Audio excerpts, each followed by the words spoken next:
Blog Talk Radio. Following ingredients include a look behind the scenes.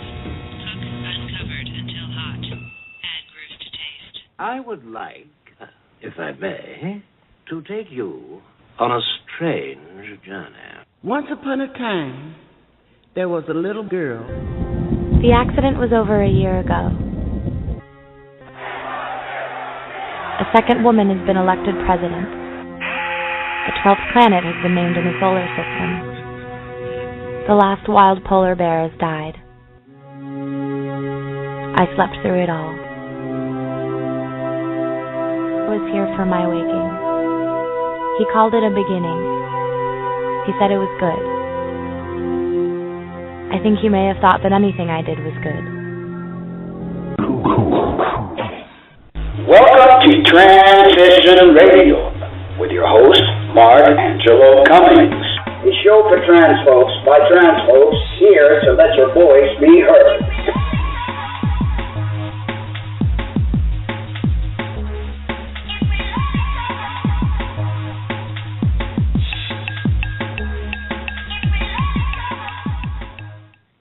Well, good evening or early afternoon. Welcome to Transitionr Radio, live from Silver City, New Mexico.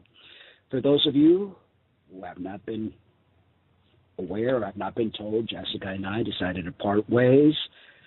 But I will continue to do the shows, both the radio and TV segment, because this is my passion. I love doing this. I love bringing information to our community. Even though a lot of the things that I've put forth is not what most of you agree with, but I believe that communication is important for growth and understanding, not only as a community of trans, but in general for the whole world population. Anyway, it's been a long road for Jess and I. We've tried twice now and can't seem to make it work, but we will remain as friends and sometimes just love isn't enough, and that's how this rolls. I wish her well, and I'm sure she wishes me well too. We're both in two different paths and two different journeys, and sometimes you just have to know when to call it quits. But anyway, enough about my personal stuff. It's hot as molasses here, and can't really turn on the AC because it makes a lot of noise and distorts the show. But before I go on, I want to thank our sponsors, thebreastformstore.com. They have everything you can imagine to enhance your feminizing needs. And, of course, the wonderful Dr. Barton Mardirosian. He's a facial feminization specialist, and he is based out of Jupiter, Florida. Please visit our website. We have banners there. Just click on those banners. It'll take you directly to their website and support them because they do support Transitionr Radio. And also advertisers. We have several advertisers. Katie Leon, a wonderful author. Please buy her books. She's an amazing, amazing writer and has tons of books out there to meet your reading needs. Well, we're going to talk about different topics today, and I really want you guys to call in, join in the fun, the conversation, agree with me, disagree with me, ask questions, whatever it is. This is an interactive show, and now that it's just me, myself, and I, it's going to get kind of long and boring for me to talk on my own, so please call in with your input. The number to call in is 646-716-6895. Again, that's 646-716-6895. Whether you want to discuss the topic of today or you wanted to point something out, you wanted to call me an SOB, whatever it is, call in and you are welcome to say as you please. There is an article that I found, and I usually when I create these radio shows or the guest shows, I try to find what's out there, what's important to bring it to you. There's an article that reads, Married trans people must divorce, rules European Court of Human Rights. Now, this is a pretty scary thing because, once you get married, whether you're a gay couple or a trans couple or, you figure that this piece of paper is bound till the day you decide you want to break that contract. As you know, marriage is a contract, and it's a contract between you, your loved one, and the state. European Court of Human Rights countries without gay marriage laws are not obligated to marry same-sex couples if one of the partners is transgender. Now, that's pretty bizarre. Married trans people living in countries without same-sex marriage must divorce if they want their true gender recognized. So now, I mean, it's like, okay, you did this, you have to undo it so you can do it again. The European Courts of Human Rights has ruled. Heli Hamalami, or Hamalamen, or something near that nature, a Finnish trans woman, lost her case yesterday, and this was back in July 16th. She was told she can only have her female gender recognized if she divorces her wife. How odd is that? The ECHR ruled there is no obligation on states without gay marriages laws to marry two people of the same gender if one of the partner is transgender. The couple married in 1996 and have a 12-year-old child, wanted to stay together and be married. Due to them both being Christian, they say getting divorced would go against their religious convictions. Hamalan brought legal actions against Finland's government under an Article 8, right to respect privacy and family, Article 12, the right to marry, and Article 14, prohibitions of discrimination. The court in Strasbourg ruled it couldn't force countries to legalize same-sex marriages, especially if they already have civil unions like with Finland. The Grand Chamber acknowledged not having one gender's identity legally recognized leads to daily situations in which a trans person faces inconvenience.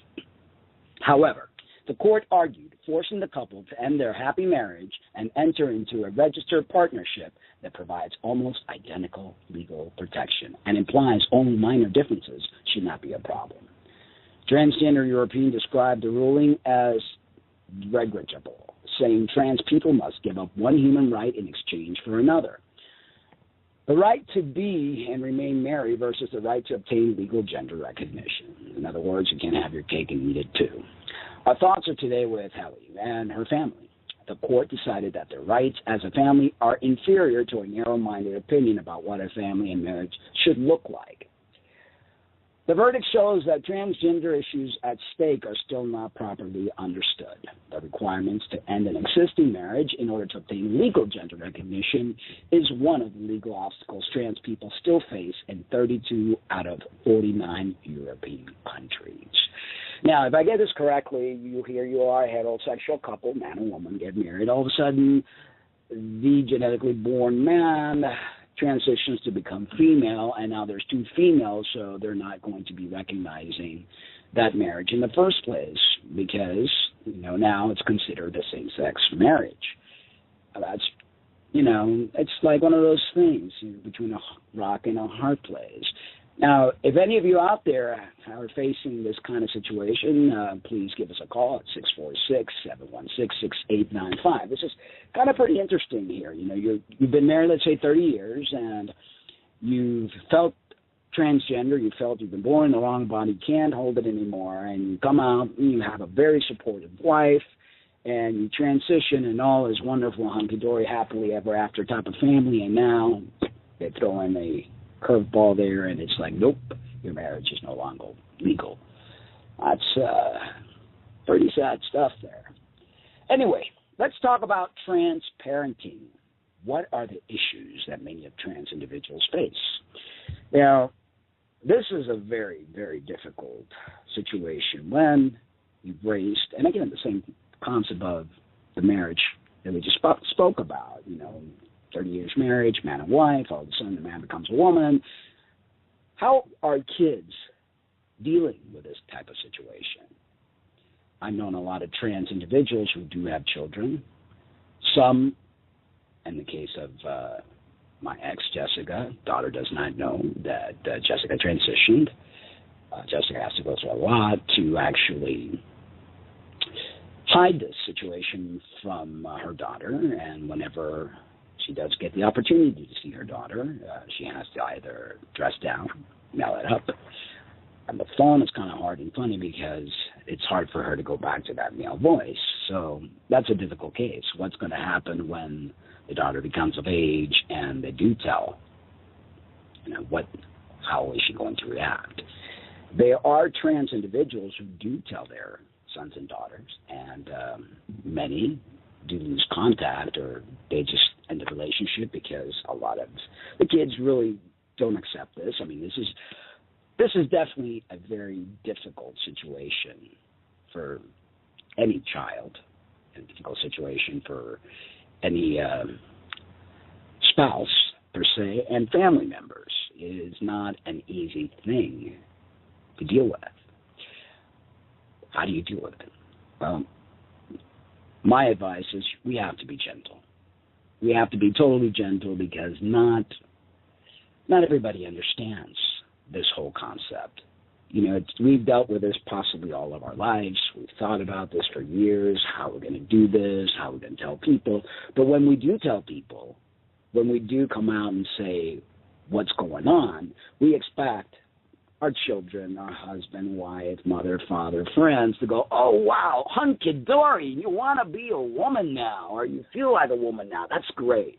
No, it doesn't work that way. A lot of times people really, it's a shock value. Here they've known you 30, 40, 50 years, Some of you transition early, so it's not that big of a shock to some people. But imagine, here you've known somebody for 45 years. That's Tom. Hey, Tom. And Tom one day comes on and says, hey, you know what? I'm actually, Samantha or I don't know, Tapulia or Tulip. And, it's difficult for people to really take this in. And we expect them to get with the program right away. Well, we have to have compassion, the same compassion that we want them to have for us. It's definitely not an easy thing for anyone, both parties, but most transgender individuals just think about themselves. They get angry at everybody, at the world, because people don't see us the way we want to be seen. And I think one of the things that the gender specialists are definitely not teaching or not providing the tools for transgender individuals is how to deal with people's ignorance, how to deal with people's lack of acceptability. That people aren't always going to be welcoming. It might take them years. You may be lucky and you might get someone that's very open-minded and understanding and embrace you right away. It took my mom quite a while. I transitioned, and it probably was not till like 8 years that she was pretty okay with it. And to this day, I could still feel there's a little tension there. I mean, she carried a girl in her womb for 9 months and knew me as Maritza for like 37 years. So all of a sudden, hey, Maritza became Mark, and it's like, okay, whoa, when did this happen? That kind of thing. Anyway, guys, don't be silent here. I've just been rambling. I just figured out that this is the first time I've actually done the radio show on my own without a guest, because the first time Jess and I split up, the radio show also had guests, so it made it a lot easier because it wasn't just me babbling or reading off a script. I was asking questions to the guests. So who knows, I might go back to taking on guests unless I get some interaction here, trans folks. Come on, help me out. I know a lot of you probably don't like me and wish that I would just get swallowed by the earth. But, it's important in life sometimes to agree to disagree, to respect each other's views. I have my way of thinking, you have your way of thinking. Doesn't make me right and you wrong, or vice versa. It's part of human nature. We tend to have our own opinions, and that's a great thing. Imagine if we were all alike, drones. And mind you, their system is trying to make us all drones and try to program us all to be the same and think the same. It just doesn't work that way. Hey, well, let's talk a little bit about trans dating. Yes, something I am going to be doing now that I am single. I know that it's a difficult task. Anything with the word trans in front of it becomes enormously hard, whether it's, trans parenting, trans dating, trans education, you name it, everything. It's a difficult thing because it's not your typical, what's the word I can use here? It's not something that people are used to. Yes, people are learning more and more each day, things to the forefront individuals, and I could tap myself on the shoulder because I helped with a lot of education. But it's still hard. This town that I just moved in, Silver City, New Mexico, I'm very open to LGBT. The T is still a little bit new. There was a transgender female that lived here by the name of Toby, and she ended up moving out. I think she had some difficulty with the Christian community. She identifies Christian, and she wanted to attend the whole Christian church and outings and whatever. And I heard the other day that they gave her a hard time, and she ended up moving to Washington. Well, they ain't going to scare me away that easy. Anyway, I went to an event the other night to help out the LGBT Center here. You know, they're on a budget and they depend a lot on donations, and they have these dances every so often so that they could help build their funds. So I went in and figured, hey, kill two birds with one stone, help the LGBT Center and at the same time meet people. So met this guy, not going to mention names. I do identify as gay FTM. I mean, I'm a pansexual. I like women, I like trans women, I like trans men, and I like bi men, gay men, and kind of men, you know. So I didn't go with any intentions of meeting up with anybody, but, you know, kind of clicked. We went out last night, went for a stroll, and had something to drink, tea and something to eat, and you know, it was one of those awkward things, actually, that first night, because I like to break the ice right away. I don't like to wait around. I simply just made a joke of it. I said, I'm going to really freak everybody out here now, okay? You see this hairy dude in front of you? He was born a female. You know, they all looked at me laughing, and I was joking, and I was like, no, really, you know, I'm trans. A guy left, his eyes got even wider. It's like, oh, my God, he kept doing one of these. But the guy that I felt clicked with me right away didn't even flinch, you know. And we kept talking about it. There was a girl that came in that was partially maybe wanting to transition, still in that in-between stage, and started talking to her and whatever, and kept mentioning the trans issue, because I try to educate everywhere I go, you know. And we've been texting back and forth, and it was like, do you mind if I ask you a question? I said, no, not at all, you know. And, of course, the typical, what's your genitalia type of thing, and it's all right. I mean, if you are going to have any kind of intimacy with anybody, they want to know what you have down there. I don't want it to be a surprise, like, hello, here it is. And I said, no, it's hormonally induced, blah, blah. I've got the JJ or vagina, whatever you want to call it. And he's like, oh, cool, no problem. I figure, okay, either you get scared away, because that does happen, but I get a text. It doesn't bother me at all that you're trans. I'm really attracted to you, and I'm like, wow, okay, this is cool. And it's the first time that I've ever, because as a female, I was very afraid of males. And I guess because, I don't know, I just had this phobia of penises. And I broke that phobia away now that I've been with a trans woman who's had a penis, and it's like, okay, this is okay now. And I'm not fearful of it anymore. And I'm sure maybe many of you feel the same way as I. So I'm rambling here about my life, because I figured it's boring reading off a script, and you guys ain't contributing, and I'm hopefully get some callers. I got to motivate you guys to share your story, because I want to make this about sharing. I want to talk about health, spirituality, workouts, love stories. Share your stuff. You know, I just don't want me talking about, you know, the things I encounter in my life. Anyway, to make a long story short, continue to text. You know, he's like very attracted towards me or to me, and being trans is not an issue. So on that note, you know, not everyone's going to be that understanding. I consider myself lucky. You know, I've had in the past, when Jess and I had our original breakup, and I would go to Will Manners in the gay club, the guys would always hit on me. I would always tell them up front, because I don't want no surprises. I don't want to end up in the news, and I don't want to piss anybody off. And thus far, I haven't had an issue. I think it's important to be upfront. I think it's important to be confident, you know, not walk around like, oh, I'm not worthy, you know, because those kind of vibes will literally make people feel that, and then no one really wants to be around anybody who's depressed, not sure of themselves, not happy with themselves. You know, you want to admit confidence. You want to admit, hey, I'm all right. You know, if you don't like me, that's your problem. You're missing out, buddy. That's the way I look at it. Anyway, since no one's calling in to talk about their trans dating, let's go to the next topic here. We're going to talk about, or I'm going to talk about, maybe me and my alter ego, I don't know, Ruby Rose explores gender in a powerful new video, Break Free.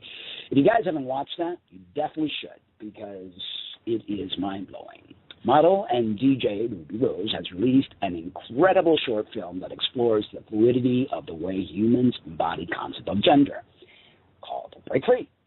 The video released last week is a powerful look at the ways that gender is performed and lived. at least through a binary understanding of male-female. Rose has since used the video's visibility to discuss other issues affecting the lesbian, gay, bisexual, and transgender LGBT community. On Friday, she posted the following statement on her Facebook. You know what needs to stop? Just as much as homophobia, bullying within the LGBT community, a bisexual isn't just greedy. Pansexual exists and isn't a cop-out.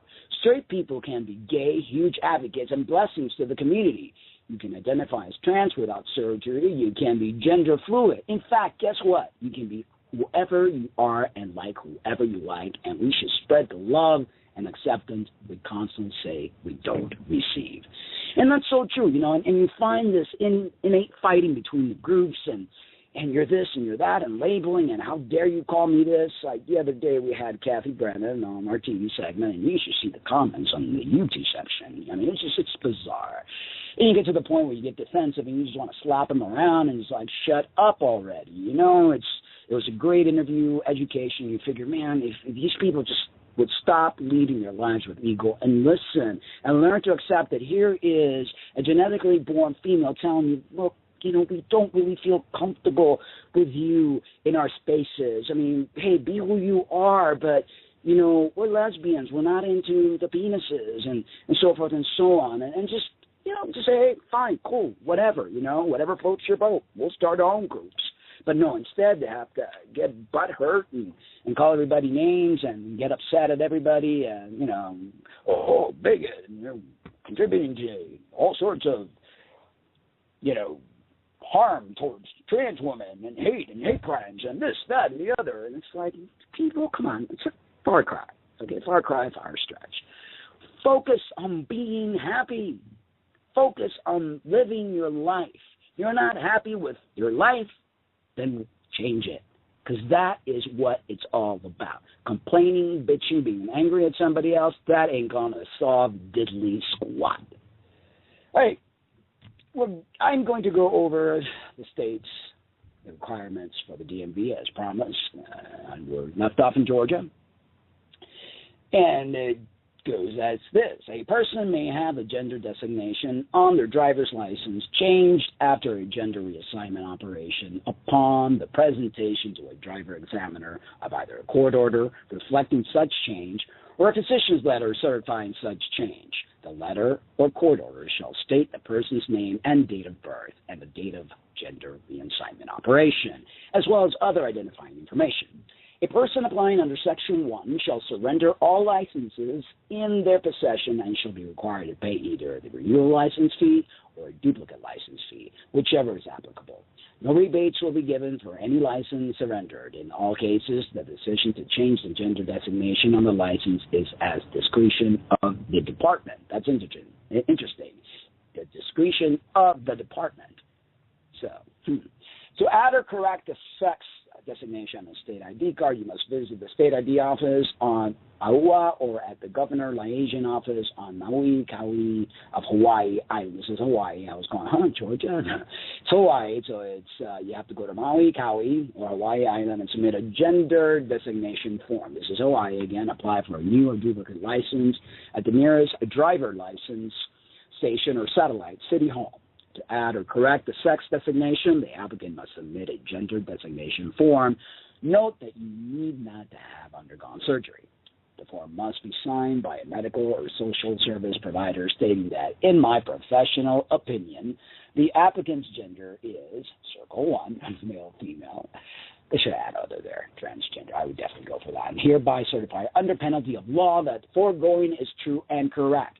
Birth certificates information may be superseded only by the following: a court order or an original affidavit from a licensed medical doctor signifying that the individual, this is Idaho. See this thing? Oh, okay. Idaho. The way this thing is set up on my screen there, it's a bit confusing. So Idaho birth certificate information may be superseded only by the following: a court order for an original affidavit from a licensed medical doctor signifying that the individual has undergone a change of gender. If a person possesses both a department-issued identification card and driver's license, the sex gender designation shall be the same on both. Illinois.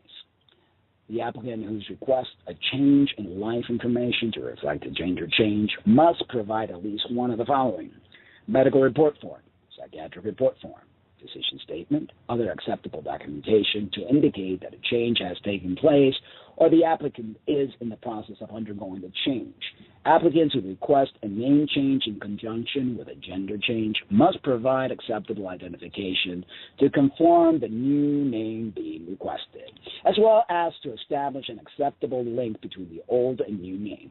This office does not require a court order to prove a change of name or sex. However, such a court order shall be considered as best evidence to process the name change and gender.